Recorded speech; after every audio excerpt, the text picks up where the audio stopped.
Olá, muito boa noite a todos e a todas. Começa agora o Sinapse ICL, o seu ponto de encontro diário aqui do ICL, sempre com entrevistas e convidados especiais. Boa noite, César Calejão. Tudo bem com você? Boa noite, Robs. Tudo bem? Boa noite para a nossa comunidade linda. É isso aí. Você é jornalista, né? Sou jornalista. Eu também sou jornalista, então o papo hoje vai ser entre coleguinhas. Porque a gente vai receber o Rogério Sottile, que é o diretor executivo do Instituto Vladimir Herzog. Vamos receber o Rogério aqui. Oi, Rogério, seja muito bem-vindo ao nosso programa. Obrigado, tudo bem, Rob, César, é uma alegria estar com vocês, sou um admirador desse programa, tento não perder um e é uma alegria estar aqui falando sobre Brasil, sobre direitos humanos, sobre o Instituto Vladimir Herzog, sobre Vlado, enfim, participando com vocês e esse público querido. Obrigado, Rogério, que prazer para a gente te receber aqui, é isso aí, vamos lá. Vamos lá, Rogério, para a gente começar o nosso papo, quem foi Vladimir Herzog e como é que você descreve a missão do Instituto Vladimir Herzog, hein? O Vlado, né, como era conhecido Vladimir Herzog, na verdade o nome dele real era Vlado, virou Vladimir Herzog no Brasil, mas carinhosamente as pessoas se referiam ao Vladimir Herzog como Vlado. O Vlado era um jornalista que acreditava na liberdade, acreditava na democracia, acreditava na paz, e era, sobretudo, um jornalista que estava se preparando para deixar o jornalismo, porque o grande sonho dele era ser cineasta. Ele sempre foi uma pessoa muito ligada ao cinema, foi uma pessoa que tinha uma missão de desenvolver a sua arte através de uma tela, de uma lente, e tirava fotografia, filmava, escrevia muito roteiro e era conhecido como embaixador do cinema na Europa, no tempo que ele viveu na Europa. Então o Vlado era um sonhador, era um determinado, era um ativista dos direitos humanos e, sobretudo, um defensor da democracia que entendia que ia explorar, né, o seu lado artístico se ele não fosse assassinado naquele dia tão triste de outubro de 1975, nas dependências do OICOD. Uhum. Rogério, e por que eu gostaria, a gente sabe de alguma maneira, né, mas eu gostaria de explorar isso, o porquê que o Herzog incomodava tanto o regime naquela ocasião, gostaria que você falasse um pouco a respeito disso, e se você acredita que o próprio assassinato do Herzog foi um ponto de inflexão no sentido de catalisar o fim do próprio regime. Olha, o Brasil vivia um período muito difícil da sua história, com uma ditadura que tinha provocado todas as perdas dos direitos, provocado a censura e muitas mortes sob tortura, perseguição. Uhum. E é um país que vivia calado, amordaçado, sem poder resistir, sem poder lutar. É um país que a gente imaginava que era uma história que a gente não queria viver nunca mais, embora o país sempre foi um país que teve fundado as suas raízes em histórias de violência, como foi a escravidão no Brasil, como foram os outros processos de ditadura. Mas, enfim, o Vladimir Herzog incomodava porque cada pessoa que tinha um espaço importante de expressão, de mobilização, incomodava no Brasil.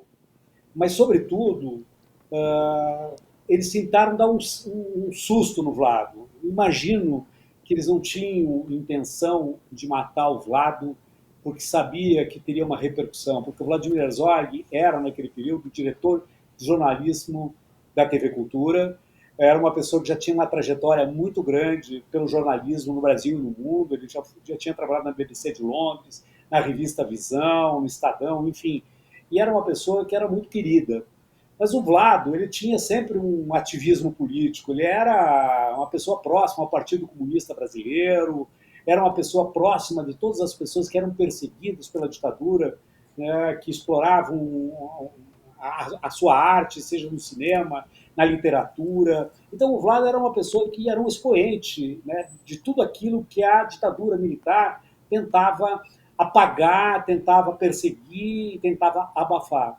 Mas sabia, acredito eu, de que o Vlado ele era uma pessoa que se morresse poderia ter provocar uma reação muito forte no meio da mídia. E a própria ditadura naquela época estava começando a viver um debate interno se era o momento de dar uma desacelerada no processo de repressão, de tortura. Tinha um racha entre os militares em relação a isso. Acontece que o Vlado se apresentou de forma voluntária, porque eles tinham sido procurado ele na TV Cultura. O Vlado não estava e ele se apresentou no dia seguinte para prestar depoimento e nunca mais saiu. Né? Fizeram um processo de tortura muito forte, como faziam com muita gente.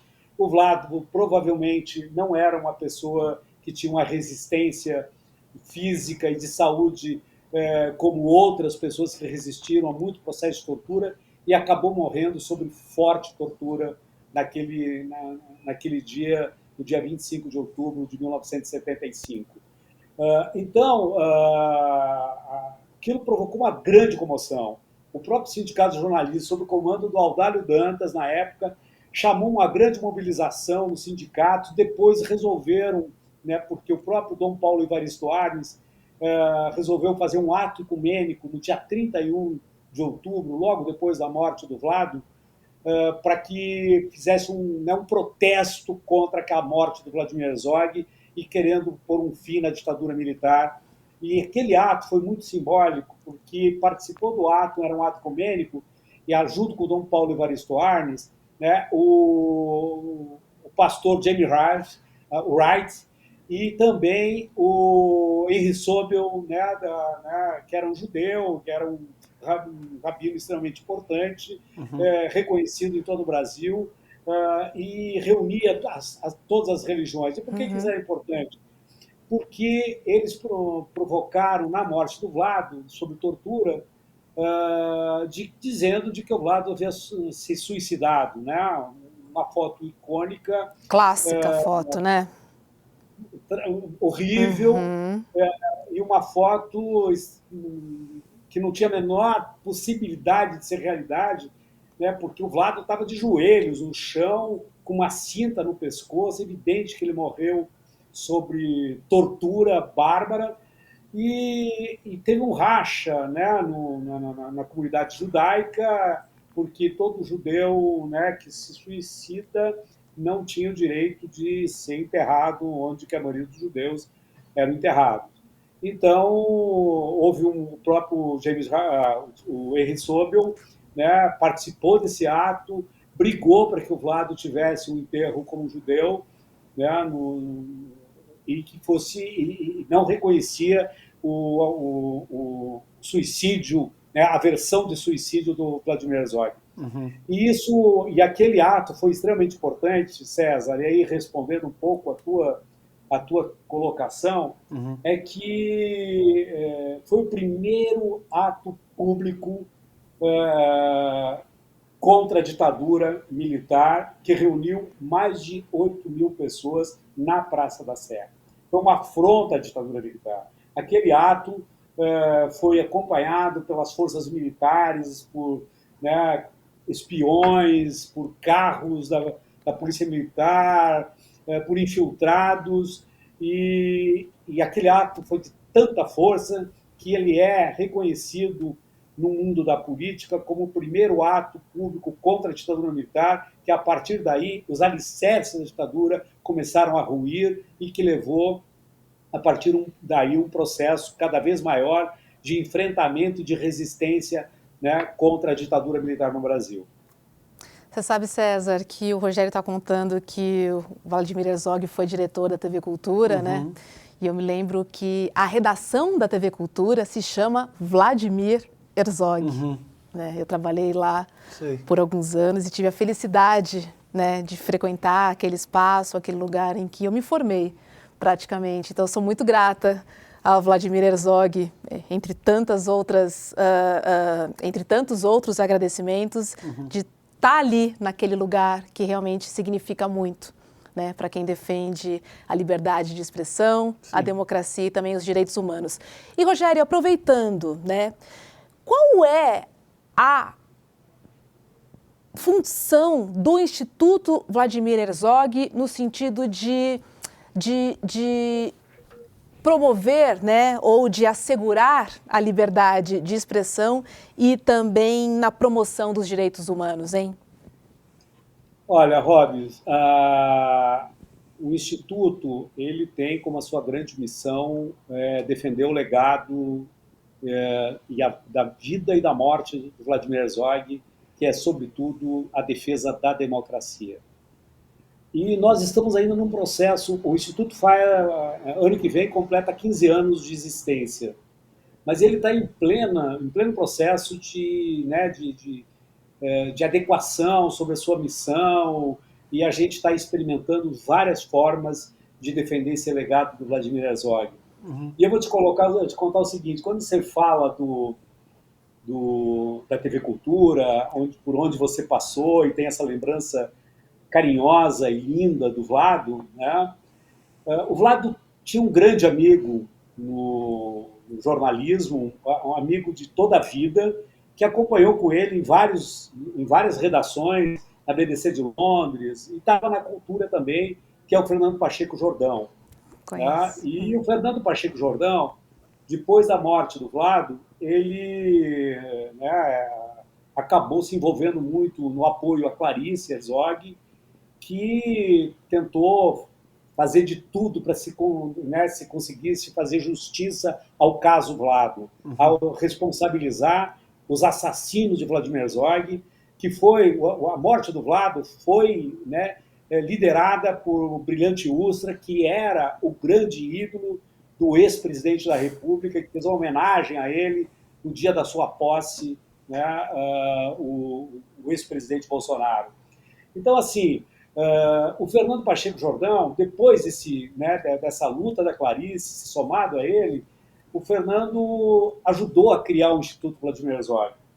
E uma das questões extremamente importantes que o Instituto tem hoje como uma herança do Fernando Pacheco Jordão, que também já faleceu, foi a criação do Prêmio Jovem Jornalista Fernando Pacheco Jordão, que é um prêmio nacional para estudantes de jornalismo de todo o Brasil, que apresentam pautas vinculadas aos direitos humanos, e a pauta vencedora, nas várias linguagens jornalísticas, seja ela revista, TV, rádio, redes sociais, enfim, as várias linguagens de expressão jornalística, eles são premiados e os vencedores viabilizam sua pauta. Só que a construção do projeto, pensado pelo Fernando Pacheco Jordão, é um projeto de um processo. O prêmio leva 6 meses, porque ele é construído, essa pauta, em grupos, com grupos de 3, 4, 5 estudantes. Tem um orientador que é da Faculdade de Jornalismo, lá da sua Faculdade de Jornalismo, e tem um mentor, que é um jornalista daqui, ligado ao Instituto Vladimir Herzog, que é uma referência do jornalismo em nível nacional e tal, e ajuda a fazer toda essa mentoria, essa construção dessa pauta. E é um processo incrível, porque eles debatem na faculdade, eles constroem a pauta, os vencedores vêm para São Paulo, defendem, eles fazem um debate com a mentoria aqui, e aí eles depois elaboram e produzem essa pauta. Essa herança deixada pelo Fernando Pacheco Jordão faz parte de uma das atribuições importantes do Instituto Vladimir Herzog, que é o processo da defesa da liberdade de expressão, do jornalismo independente, autônomo, e entre outros projetos também que tem tudo a ver com a democracia. Se a grande missão do Instituto Vladimir Herzog, que era a grande missão né, e o grande legado de Vladimir Herzog, que é a defesa da democracia, nós não podemos pensar uma democracia sem liberdade de expressão, sem uma imprensa livre, sem uma imprensa completamente independente. Então, nós precisamos trabalhar com o jornalismo na perspectiva de valorizar cada vez mais a imprensa independente, a imprensa com qualidade, a informação com qualidade, e o jovem, e nada melhor fazer isso com estudantes de jornalismo. Então, esse é um dos legados. E temos outros na área de liberdade de expressão. O Instituto Vladimir Herzog tem o prêmio Vladimir Herzog, que é o prêmio mais importante de jornalismo do Brasil. Esse prêmio completou 45 anos. Só que ele não é um prêmio do Instituto Vladimir Herzog. Tem 10 organizações do Brasil que participam da organização do prêmio. Sindicato dos Jornalistas, a FENAGE, a Abrage, a Repórter Sem Fronteira, Artigo 19, a Comissão Justiça e Paz, enfim, são uma quantidade bastante grande de organizações. Mas o Instituto preside o prêmio Vladimir Herzog nesse momento e a gente organiza, junto com o apoio dessas organizações, o prêmio Vladimir Herzog. E é um prêmio extremamente importante porque ele também busca valorizar, né, a boa reportagem que tem um olhar dos direitos humanos. Mais do que isso, no que diz respeito à liberdade de expressão, quando eu cheguei, esses 2 prêmios, eles já existiam no Instituto desde a sua origem, né? Quando eu cheguei no Instituto, isso faz 7 anos, eu senti falta de uma questão. O Brasil é um dos países que mais mata jornalistas e comunicadores do mundo. É um dos países que mais viola, né, a liberdade de expressão. E o Vladimir Herzog foi assassinado porque, né, porque queria exercer o seu direito à liberdade de expressão, queria exercer o seu direito à defesa da democracia. Então, eu não consigo conceber como é que um instituto, né, que veio para defender o legado do Vladimir Herzog, que teve o Vladimir Herzog assassinado por defender a liberdade de expressão, e vivendo num país onde que uma grande quantidade de jornalistas e comunicadores são assassinados, o Instituto não olhava para isso. Sim. Então, nós começamos a construir um processo de construir uma rede de proteção a jornalistas e comunicadores ameaçados de morte. Mas tudo isso começou porque, num final de ano, quando a imprensa, né, a pauta está muito pequena nos grandes jornais, eu estava lendo um jornal, né, um grande jornal, e vi a história de um atentado contra um blogueiro de Embu das Artes. Aí eu peguei, o cara foi metralhado de moto de madrugada, e aí eu descobri na leitura que o cara não tinha morrido, eles pensaram que tinha matado o cara, ele se escondeu, ele fugiu, estava escondido, com medo e tal, né? E eu disse, eu preciso encontrar essa pessoa. Eu fiz uns contatos que eu tinha em Embu das Artes e consegui chegar nele. E convidei ele, se ele não queria vir até o Instituto Vladimir Herzog, conversar com a gente, para a gente pensar uma forma de poder ajudar e poder proteger ele, porque ele estava ameaçado de morte. E ele veio, né? Ele chegou lá, muito assustado, e na hora ele contou tudo o que aconteceu, o porquê que ele estava sendo...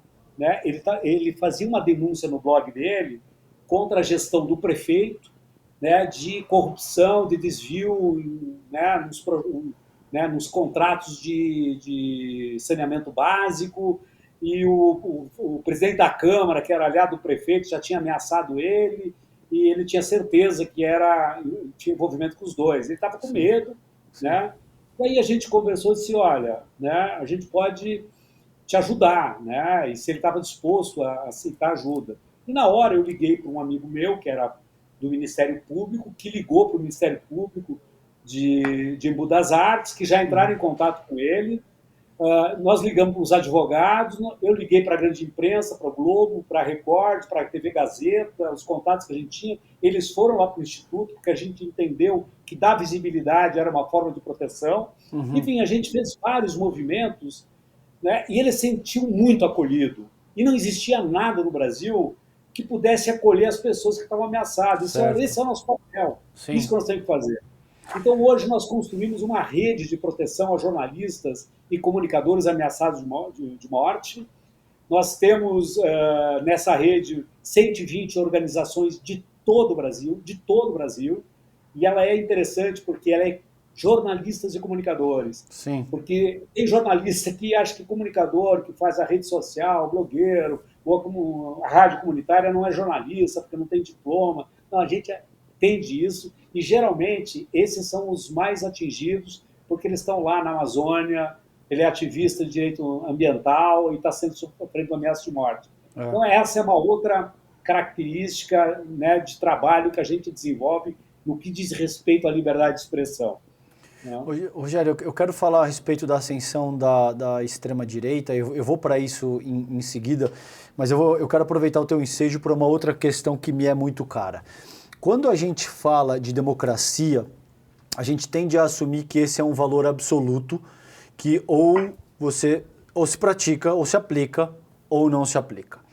E como eu vejo, existem níveis de densidade de democracia. Você tem maior ou menor densidade considerando aquilo que é uma democracia. Eu classificaria o Brasil como uma democracia de baixa densidade, porque você tem uma disparidade social violenta, o índice de Gini mede isso, IDH e esse tipo de coisa.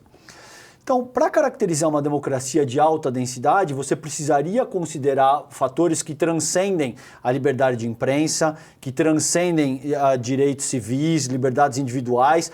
Tudo isso, evidentemente, é o substrato que conforma os valores mais basilares para a gente começar a falar de democracia. Mas no sentido de aprimorar a nossa democracia, a gente precisa de projeto que seja capaz de endereçar todas as questões endêmicas estruturais que a gente tem no Brasil. Como é que o Instituto sente essa questão que eu acabei de te colocar aqui? César, isso é uma questão de fundo, né? O Brasil, né, a Constituição brasileira é uma Constituição extremamente moderna, importante, embora ela seja um terço de artigos, uma coisa intermináveis, né?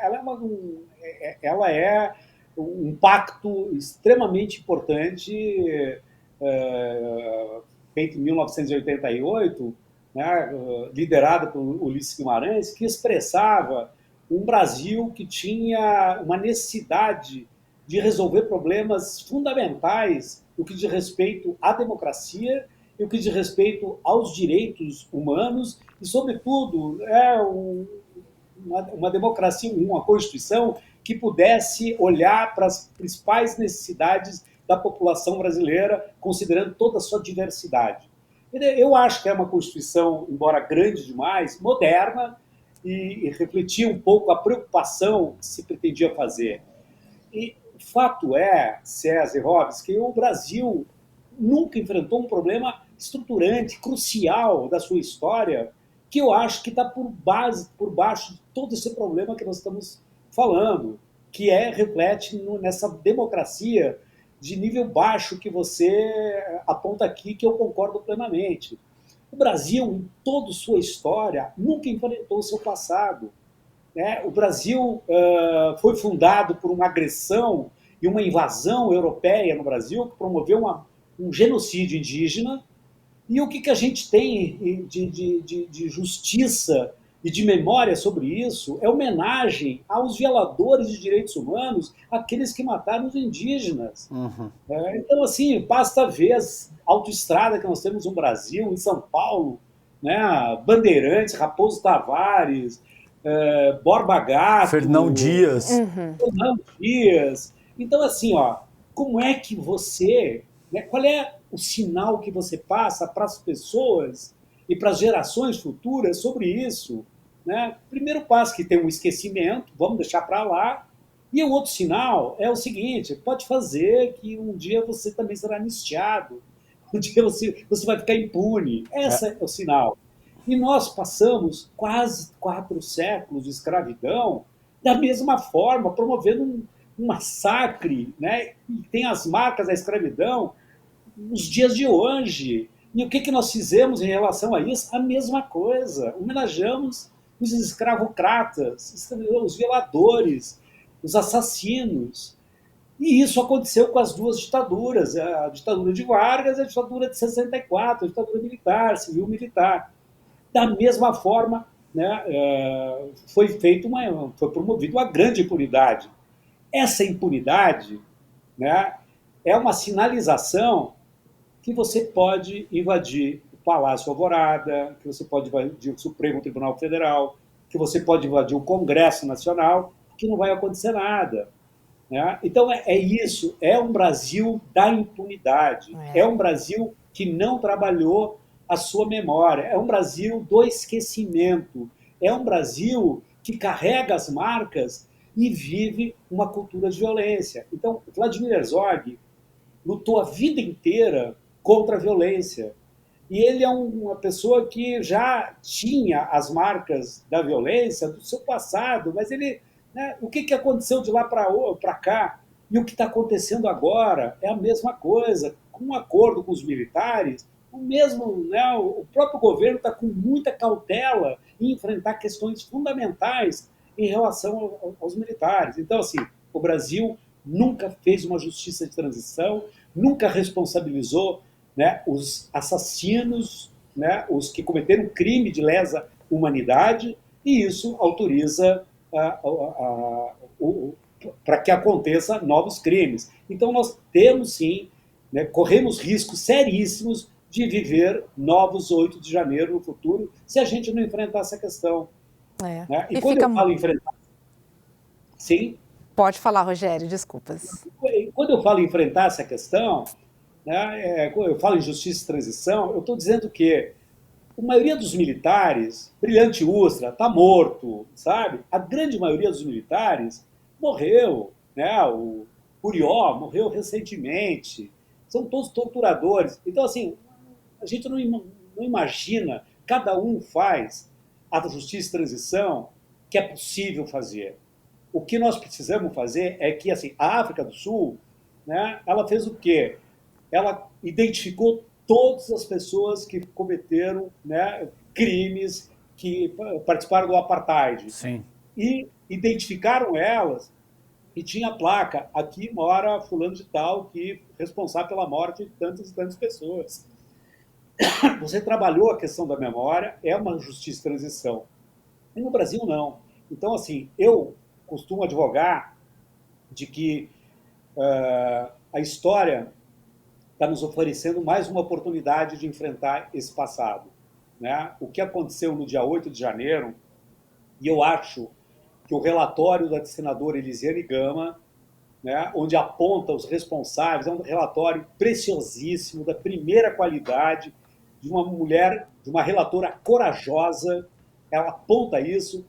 Isso significa uma oportunidade para a gente fazer justiça e sinalizar para as gerações futuras de que quem comete crime, como foi cometido por o governo passado, seja na Covid, né, seja nos atos de vandalismo no dia 8 de janeiro, precisam ser punidos.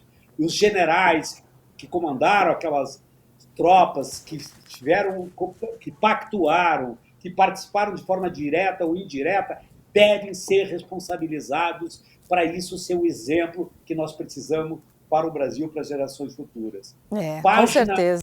Precisamos de um desdobramento urgente, né, do relatório da CPMI, do golpe de 8 de janeiro, porque fica muito claro, Rogério, que o que a gente vive hoje são as sequelas da anistia. Né? Sim. São onde não foram cumpridas políticas de memória, de verdade e principalmente a justiça. E aí o que acontece? Né? Um permanente ataque à democracia. Uhum. Porque são feridas abertas. Sim. Que não foram resolvidas. Então, assim, eu concordo muito com você quando você insiste, principalmente nesse relatório da CPMI, né, principalmente em todos os processos que estão no STF, né, que os mandantes, os financiadores, ou seja, toda a cadeia seja identificada, porque a gente entende quem entrou, o que fez, o que quebrou, mas existem muitas pessoas por trás que ainda não apareceram. Claro. E a gente precisa ir a fundo nessa história. Não dá mais para o Brasil só olhar o que está raso. A raia miúda. Exatamente. é um basta. Só assim a gente vai resolver essa história de uma vez por todas, né, César? Total. E aí, Rogério, eu acho que eu aproveito o ensejo aqui da Hobbes para a gente te ouvir um pouco. Como é que é essa ascensão da extrema-direita de cariz neofascista ao longo dos últimos 10 anos afetou o trabalho do Instituto, afetou o teu trabalho? Porque a gente sabe que um dos pilares dessa extrema-direita é atacar a liberdade da imprensa, é atacar os valores que sustentam a nossa própria república, a nossa democracia, e o Instituto prima por defender esses valores, né? Como é que foi? Como é que vocês vivenciaram isso no Instituto Vladimir Herzog e como é que vocês experimentaram toda essa onda de ataque e violência que foi promovida, principalmente a partir da ascensão do bolsonarismo ao longo dos últimos anos? Foi um processo muito difícil, mas eu vi como foi uma grande oportunidade que foi oferecido para nós no Instituto para se recolocar. Você sabe que até o governo Bolsonaro, o Instituto Vladimir Herzog, ele era um instituto que desenvolvia alguns projetos de educação e direitos humanos e tinha os prêmios de jornalismo. Sempre uma agenda muito positiva e tal, mas não era um instituto que tinha como uma das suas linhas de atuação a incidência política. Quer dizer, o governo Bolsonaro, né, foi os horrores promovidos pelo governo Bolsonaro foram tantos, e a agressão que o Instituto Vladimir Herzog começou a sofrer durante o governo Bolsonaro, né, desqualificaram o Instituto Vladimir Herzog como o CIP, que era nós tínhamos éramos o CIP há muitos anos, a Ministério da Justiça que nos desclassificaram. Isso impôs algumas mudanças para o Instituto Vladimir Herzog. O Instituto Vladimir Herzog captava recurso para projetos culturais na área de Rouanet e tal. Eles nos tiraram a Lei Rouanet. Então, eles fizeram grandes movimentos, ameaças, né? O próprio ex-presidente se referia ao Instituto Vladimir Herzog nas lives dele e tal. Bom, mas isso foi colocando para nós, né? Isso não foi nenhum grande problema. Começou a colocar gente numa outra vibe, né? E o Instituto começou a assumir um papel. Gente, o que está acontecendo no Brasil, não adianta a gente só ficar fazendo projeto cultural, projeto de educação, nós temos que fazer incidência política, nós temos que denunciar em nível internacional, em nível nacional, nós temos que fazer um movimento, mudar a realidade brasileira. O Instituto começou a se colocar como um instituto de incidência. Então foi uma oportunidade, eu vejo como uma oportunidade isso. Né? E como um instituto de incidência, eu quero até te contar uma história bem importante. Entre várias coisas que nós fizemos, de denúncia em nível internacional, no Brasil, na ONU, na OEA, etc., nós fizemos parte de uma delegação de organizações da sociedade civil que viajou para os Estados Unidos antes da eleição, e nós visitamos lá o Departamento do Estado americano, o Congresso americano, a sociedade civil americana, onde que nós denunciamos de que haveria um golpe de Estado no Brasil. E era essa a tentativa do que o ex-presidente estava tentando. Em cima de quê? Né? Ele estava armando o Brasil, né? Dividiu o Brasil com uma cultura do ódio absoluto.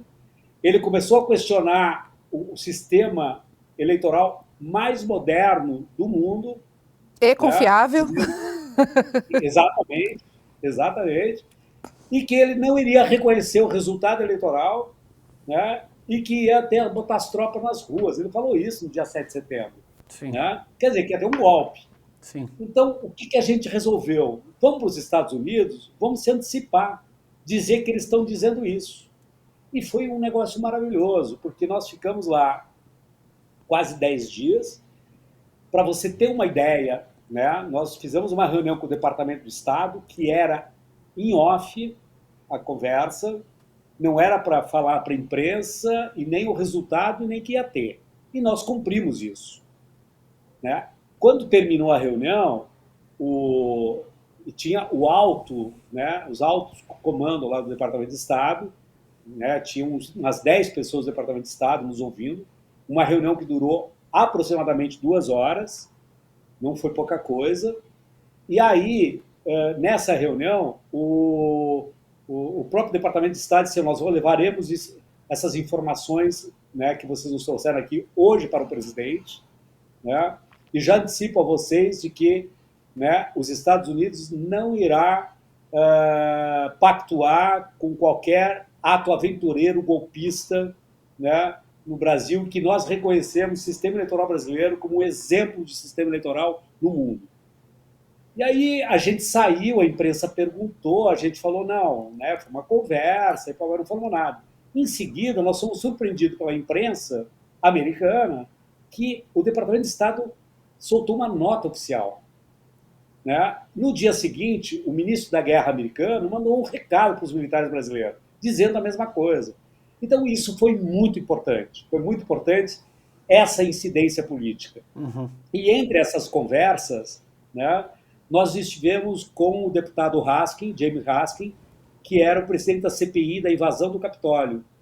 E aí foi uma conversa muito boa, contamos para ele. Tá? No final, eu lembrei de um fato de que a gente não tinha tocado, né? E estava quase terminando a reunião. E aí eu falei assim: deputado, tem uma informação que talvez seja interessante. E aí eu disse: olha, o deputado Eduardo Bolsonaro, filho do presidente, né, da época, acompanhou a invasão do Capitólio. Uhum. E aí ele deu um passo para trás e disse assim: ele invadiu o Capitólio? Disse: olha, eu não sei se ele invadiu, mas ele, no dia anterior, ele estava em foto com a filha do presidente Trump, com o genro do Trump, com Steve Bannon, e no dia da ocupação ele estava fazendo live direto da frente do Capitólio, comemorando a invasão do Capitólio. Então é evidente para mim que ele era um ator, que ele estava acompanhando a invasão do Capitólio. Sim. E ele, na hora, assim: nós vamos citá-lo, nós vamos... Né, e isso, talvez, ele falou exatamente essas palavras. Talvez esse era o ponto que faltava para denunciar uma grande articulação do movimento autoritário contra a democracia no mundo, da extrema-direita no mundo. Bom, e aí foi maravilhoso, né, esse resultado. Voltando para o Brasil, depois da eleição, né, eu resolvi fazer um pequeno movimento por conta própria. Comecei a entrar nos jornais e tal, dando Google aqui, lá e tal, e comecei a ver nos vários movimentos autoritários que aconteciam na América, né? Dos Estados Unidos ao Brasil, Uruguai e Argentina. E eu comecei a identificar que nesses lugares alguns nomes apareciam em todos eles, né? E na invasão do Capitólio nos Estados Unidos, no México, na questão da Constituinte no Chile, né? No Brasil, no Paraguai, né? Na Argentina, e eram vários nomes, entre eles Eduardo Bolsonaro, que tinha ido para a Argentina, né? Para o México, para o Paraguai, para a Bolívia, né? Então, assim, essas pessoas apareciam. Inclusive, né, o que coordena a comunicação do Milei hoje é a mesma pessoa que assessorou o Bolsonaro aqui e esteve, né, comandando a campanha da direita na Constituinte no Chile e esteve no México, né? Então, assim, você percebe... Qual o nome, Rogério, da pessoa? Qual o nome da pessoa? Te convém dizer o nome ou não? Ou você não lembra? Não, eu preciso encontrar aqui o nome, eu posso... Não, Fernando... Eu esqueci o sobrenome também. Isso! Eu acho que é uma coisa assim. Isso. Sim. Eu acho que é esse nome aí, tá? Eu tenho, porque eu fiz esse mapa, né? E de fato, né, a gente acha que tem que ter uma articulação das forças democráticas. E quando eu falo forças democráticas, eu não estou falando de ONG apenas, né? Eu não estou falando de partidos de esquerda, as forças democráticas do mundo inteiro, que pode ser de direita, inclusive.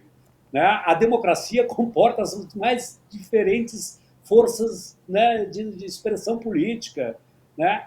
Tem que ter um movimento contra o autoritarismo né, no mundo, no Brasil, no mundo, onde quer que seja. E esse movimento, e a narrativa era a mesma.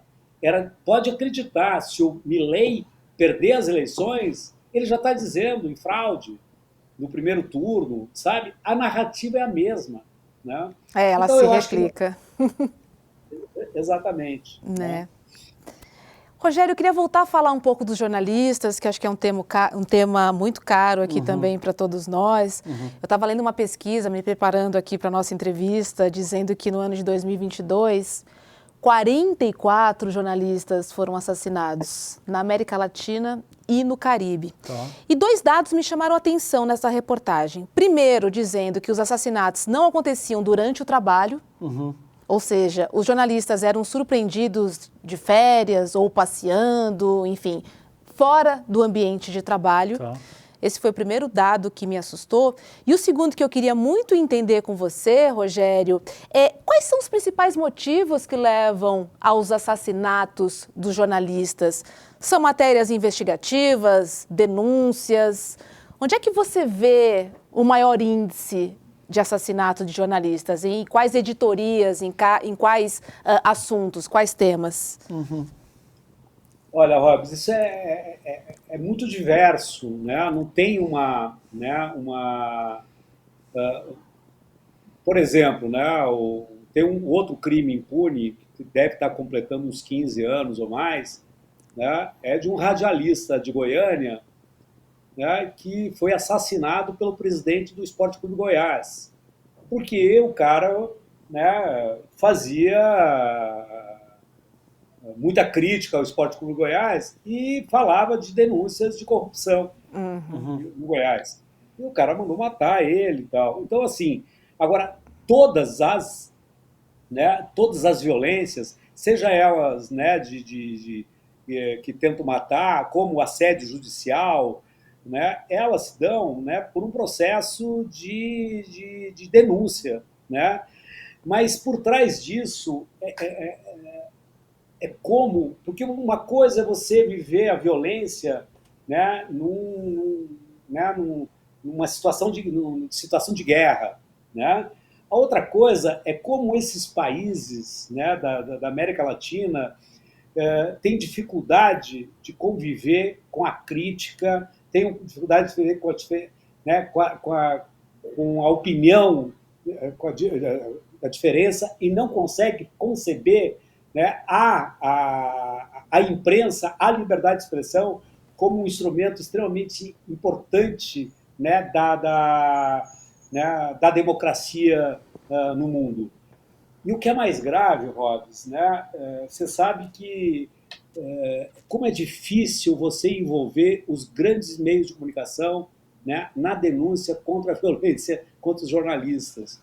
Né? Você faz atividades para debater a questão da liberdade de expressão ou a violência contra os jornalistas, parece todo mundo, mas ninguém da Folha, ninguém do Globo, né? Ninguém do Estadão. Né? É uma coisa impressionante. Né? É evidente que esses jornalistas eles estão mais bem amparados. Nunca vou lembrar, o Juca Kfouri, num evento nosso, ele foi, bom, gente, aqui, ó, eu tenho os melhores advogados do mundo, do Brasil, para me defender contra assédio judicial, contra, né, as violências, eu sou bem amparado. Né? Não é o que acontece no interior, né, e nos jornais menores. E agora, com essa questão da comunicação, né, nas redes sociais, nos blogs, né, porque o limite, né, do ativismo de direitos humanos para um comunicador, ele é muito estreito. Às vezes é a mesma pessoa que está lá né, Ribeirinho, em Altamira, defendendo lá, fazendo atividade pelo movimento atingido por barragens, está fazendo seu blog, está nas redes sociais. Agora, no Brasil, tem um outro dado importante da violência, porque não dá para você imaginar a violência só sobre aquela pessoa que está sendo ameaçada de morte. Né? Ela é ameaçada de morte muitas vezes, mas sofre um assédio, né, judicial, isso inibe, ela fica com medo. Né? E a violência verbal. Né? Então, assim, a maior violência se dá contra as mulheres jornalistas, né? E aí, é claro, é de um país extremamente patriarcal, machista, né, racista. Misógino. Total. E se a mulher for uma mulher negra, né, jornalista negra, então ela vai estar muito mais em situação de vulnerabilidade, né, para sofrer violência. É só lembrar, nos últimos 4 anos, o maior violador, né, motivador da violência contra a imprensa, os comunicadores do Brasil, era o Bolsonaro. Tanto é que ele, até hoje, ele está pagando dívidas, né, que a justiça condenou ele em vários casos, né, de ofensa contra jornalistas, que não precisa lembrar aqui. Ganhou umas anistias também, né? Principalmente no governador de São Paulo. Mas tudo bem, né? Levou algumas facilidades, infelizmente. Infelizmente. Querido, a gente pode tem ser, aí... Pode ser que o governador de São Paulo ainda ofereça alguns prédios públicos para homenagear outras pessoas. Ele já fez isso, né? O Erasmo Dias, né? Exatamente. Nome né? de ponte, estação de metrô, enfim. A lista pode ser só que aumenta. o Bolsonaro tenha ainda algum espaço público, né? Esse legado histórico, cultural, dessa veia autoritária, assassina, a qual você se refere muito bem na tua fala, nesse programa, que a gente precisa ser capaz de combater. Agora, Rogério, a gente tem famílias de pessoas que desapareceram na ditadura, que estão pressionando o governo Lula pela retomada dos trabalhos da Comissão Especial sobre Mortos e Desaparecidos Políticos. Você tem ciência desse processo? Você sabe como é que isso está andando? Você acredita que existe a possibilidade do governo Lula 3 abrir um processo análogo à Comissão da Verdade e botar isso na pauta pública de uma maneira mais ampla, ou você acha pouco provável que isso aconteça? Olha, eu acho que o governo Lula, né, esse governo Lula, né, está sendo encarado pelo presidente Lula como um governo de transição, né, onde que ele vai ter que conviver por um bom tempo com o desmonte do Estado brasileiro, né, com um desmonte da máquina pública, com um país ainda quase dividido, né? Essa divisão ela está perdendo um pouco o fôlego, com um Congresso mais conservador da história do Brasil, enfim, com uma situação extremamente dramática. Então, assim, o que eu conheço do presidente Lula, ele é daquelas pessoas que ele escolhe, né, as brigas. Sim. Né? Sim. E eu acho que ele elegeu, né, como sua briga agora é estabilizar politicamente o Brasil, fazer o Brasil voltar a crescer, aumentar a renda da população, né, promover algum início de distribuição de renda com a reforma tributária e outras iniciativas que vêm aí, né? E isso é extremamente importante. E talvez ele imagine, né, um governo de transição para que um outro governo, em outro momento, né, ou a reeleição dele, ou quem vier, né, depois dele, né, possa produzir e promover algumas mudanças mais estruturais. Eu acredito que é isso que ele esteja fazendo. Agora, nisso vem a importância do papel da sociedade civil, porque eu tenho maior solidariedade a esse entendimento do presidente Lula e sobre as dificuldades com que ele está vivendo, né? Mas eu acredito que ele não pode deixar de lado agendas extremamente importantes para a democracia brasileira. E nós, como sociedade civil, nós vamos cobrar isso do governo do presidente Lula, nós vamos denunciar quando tiver qualquer desvio em relação a isso, e nós esperamos que nós acreditamos que essa é uma forma importante da sociedade civil, né, participar, cobrando do governo e ajudando o governo. Né? O próprio presidente Lula já disse várias vezes, né, de puxa-saco eu já estou cheio, não preciso. Eu preciso de gente que cobre, porque senão tem um lado que está cobrando. O lado do negócio, hoje eu vi, hoje ou ontem, não lembro, né, o agronegócio fazendo uma análise de não sei quantos bilhões de reais eles perdem, né, com essa onda de calor que está existindo, né, no Brasil. Né?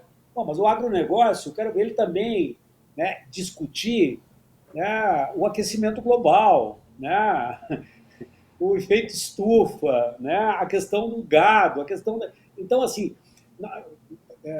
ou você começa a enfrentar algumas questões importantes, né, ou não vai ter mais volta. E na questão da impunidade, a questão dos militares, a questão da memória no Brasil, não tem mais espera. Precisa fazer com todo o cuidado que precisa fazer. Ninguém está querendo botar fogo no circo, mas precisa enfrentar isso. E este governo, né, do presidente Lula, o terceiro governo, não está enfrentando essa questão. E eu acho que a questão climática é outro problema importante. Eu acho que o governo está atuando de forma muito mais afirmativa, muito mais determinada na questão climática. Mas não é o suficiente. O que nós estamos vivendo hoje, né, eu não sei o que vai sobrar da gente no futuro. Né? Então, assim, ó, são questões importantes que tem que enfrentar essa questão do petróleo, né? Tem que enfrentar essa questão, né, das, né, novas fontes energéticas, enfim. Eu acho que o governo está fazendo exatamente, sabe? Eu acho que tem que enfrentar, são duas questões fundamentais, né, para que você possa mudar e ter esperança para o Brasil e para o mundo. E, Rogério, só para a gente finalizar, né, dia 25 de outubro foi o dia que o jornalista Vladimir Herzog foi assassinado, né? E também teve uma campanha para oficializar o dia 25 de outubro como o Dia da Democracia. Queria entender com você se esse projeto virou e qual a importância a gente ter esse dia aí marcado no nosso calendário brasileiro. Robes, é importante dizer que a melhor lei, né, é aquela que, de alguma forma, ela oficializa algo que já vem, né, sendo construída pela sociedade de forma espontânea. Né?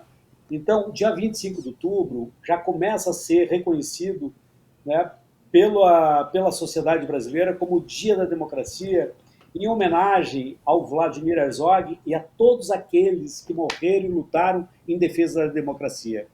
Né? O nome do Vladimir Herzog, ele é um nome icônico, representa, né? Mas assim, é uma homenagem a todos aqueles, né, que não é só o Vladimir Herzog, é a todos aqueles que morreram e lutaram, né, em defesa da democracia. O Instituto Vladimir Herzog não propôs essa data. Essa data está sendo construída há anos. Então, por exemplo, o Tribunal Regional Eleitoral de São Paulo, né, há mais de 2 anos, tem o Dia da Democracia, o dia 25 de outubro, em memória ao Vladimir Herzog. A Universidade de Juiz de Fora tem o dia 25, né? A OAB de não sei aonde tem. O Rodrigo Pacheco, presidente do Senado, já deu discurso ano passado, fazendo referência ao dia 25. Então, assim, tem dezenas e dezenas, talvez centenas, vários centros acadêmicos, né, que reconhecem o dia 25 como o Dia da Democracia. Então, nós resolvemos fazer uma campanha para que fosse oficializado esse dia como o Dia Nacional da Democracia, até porque nesse momento em que a democracia foi tão abalada e tão ameaçada, era fundamental a gente, né, fincar essa bandeira da democracia, fazendo uma lembrança ao Vlad e todos aqueles que morreram. Então nós começamos uma campanha, né, que atingiu uma campanha de 1 mês, né? Nós tivemos mais de 10 mil assinaturas, e figuras como Chico Buarque, Carol Prone, Caetano Veloso, Gilberto Gil, Fora Gil, Sebastião Salgado, Conceição Evaristo.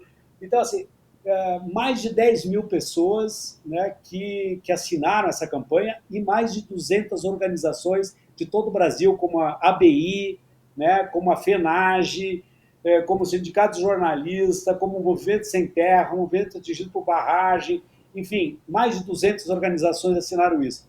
E, para nossa alegria, né, a senadora Elisiane Gama colocou no relatório da CPI, foi aprovado no relatório da CPI, que seja, e encaminhou um projeto de lei da Comissão Parlamentar Mista de Inquérito, um projeto de lei para criar o Dia da Democracia, o dia 25 de outubro. E nós estivemos em Brasília, eu pelo Instituto Vladimir Herzog e o Ivo Herzog representando a família Herzog, e conversamos com o presidente do Senado para que ele coloque em regime de urgência essa votação. E assim esperamos que aconteça o mais rápido possível. Bacana, então já para o ano que vem aí, vamos ficar na torcida. Importante ter o Dia da Democracia. Muito, e como o Rogério disse, fincar a bandeira da democracia num dia para reforçar a importância da democracia, para que ela não seja abalada, né, de maneira alguma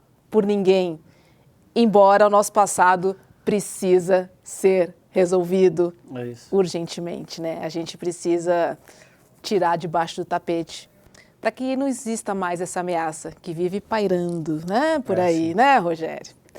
Tá certo. Obrigada, Rogério Sotili, né, diretor executivo do Instituto Vladimir Herzog. Foi um prazer receber você aqui e trocar essa ideia aí importante, falar sobre democracia. Falar sobre os nossos colegas jornalistas, liberdade de expressão, que para o CL é tão caro, né? Nós vivemos sendo ameaçados aí, né, nos últimos meses também, enfim. Temos que preservar aí o nosso direito à luta, né, e a liberdade de opinião e expressão. Obrigado, viu, Rogério? Aprendemos muito contigo hoje. Obrigado a vocês. Aqui. Foi uma alegria, um papo gostoso e conte comigo sempre. Quando precisar, quero voltar aqui. E, enfim, vamos na defesa da democracia e da liberdade de expressão sempre. Beijão. Estamos juntos. Vocês. Obrigada, Valeu, Rogério. Um abraço, querido. Boa noite. Boa noite. Você sabe, César, durante o nosso papo eu fiquei lembrando também dos jornalistas que morrem em coberturas, né? A guerra, né? O conflito entre o Hamas e Israel. Quantos jornalistas perdemos? Né? Quantos familiares de jornalistas morreram? Sim. A própria liderança da Al Jazeera teve a família inteira exterminada num ataque israelense. Né? Pessoas que estavam cumprindo a sua profissão ali da melhor forma possível, com um coletinho escrito press. Né? Tem uma fala icônica de um dos jornalistas tirando aquele aparato que o identifica como jornalista e dizendo: nós todos vamos morrer aqui, é só uma questão de tempo. E a âncora chora no ar. Então não é fácil, principalmente nesse tipo de situação, no que está acontecendo no genocídio do povo palestino, é brutal. É brutal e essas pessoas de fato são muito corajosas. A nossa própria Elo Vilela foi lá fazer o trabalho dela com muita coragem e tal. Então não é brincadeira e daí a importância de ter figuras como Rogério, instituições como o Instituto Vladimir Herzog. Muito bom o papo hoje, aprendi demais aqui hoje. Bacana, né? Porque são profissionais que trabalham para trazer informação, se arriscam, né, para trazer informação e muitas vezes revelam um submundo aí que vive escondido. Exatamente. Né? Então a função do jornalista é muito importante. Né? São pessoas que trabalham para pessoas. Isso. Vamos lembrar a programação do Vamos lá, Robson. Que começa às 7 da manhã com o Leandro Demore, das 7 às 8 no seu Desperta, e logo depois tem ICL Notícias, primeira edição, com Vivian Mesquita, William De Luca, Edu Moreira e também Rodrigo Viana, quarteto do N1. Vamos nessa? Vamos lá. Amanhã, às 7h30 da noite, a gente está aqui, hein? E a gente espera você. Beijo na alma e no coração. Boa noite. Tchau, tchau. Fiquem bem. Olá, eu sou o Eduardo Moreira, sou engenheiro civil, estudei economia na Universidade da Califórnia e passei mais de 20 anos no mercado financeiro. Eu queria convidar vocês para assistir o curso sobre economia comportamental. Um curso que tem 8 aulas, com participação de todos os alunos e alunas, e vai trazer até vocês todas as explicações que a ciência hoje tem encontrado para o nosso processo de decisão. Por que a gente toma as nossas escolhas da forma como a gente toma? E como as pessoas usam isso para manipular o nosso dia a dia e lucrar com isso. Um curso fundamental para entender as engrenagens do capitalismo e dos negócios. Vamos lá participar? O curso está 100% disponível para membros e membras da plataforma ICL, o Instituto Conhecimento Liberta. Eu conto com vocês nessa aula. Oi, gente, tudo bem com vocês? A gente veio hoje contar um pouquinho sobre o curso de saúde mental e cuidado que o Instituto Conhecimento Liberta está oferecendo. O curso é comigo, Bia. E comigo, Renan. Nós somos psicólogos, professores, trabalhamos com formação e com cuidado em saúde mental e a gente quer propor para vocês uma discussão bastante crítica e necessária sobre o campo da saúde mental. Nesse curso da gente, que faz parte dos mais de 200 cursos do Instituto Conhecimento Liberta, a gente vai pensar sobre as questões da saúde mental, para além da loucura, para além do adoecimento, para além da psicopatologia, pensando questões como direitos humanos, gênero, raça, classe, sexualidade. Então, venham juntos e juntas discutir com a gente. Olá, eu sou a professora Carolina Casarim, do curso Moda e Modernismo no Brasil, e nas nossas aulas você vai aprender um pouco sobre a história do modernismo no Brasil, a história da moda, as relações entre moda e modernismo e a importância da aparência não só para o modernismo, mas para a gente de maneira geral no nosso dia a dia. Por que é importante a gente entender sobre a história das roupas? Por que é importante a gente ter consciência do valor político que a aparência tem e que os nossos modos de vestir têm? Mas além disso, você vai aprender muito mais. Te espero lá!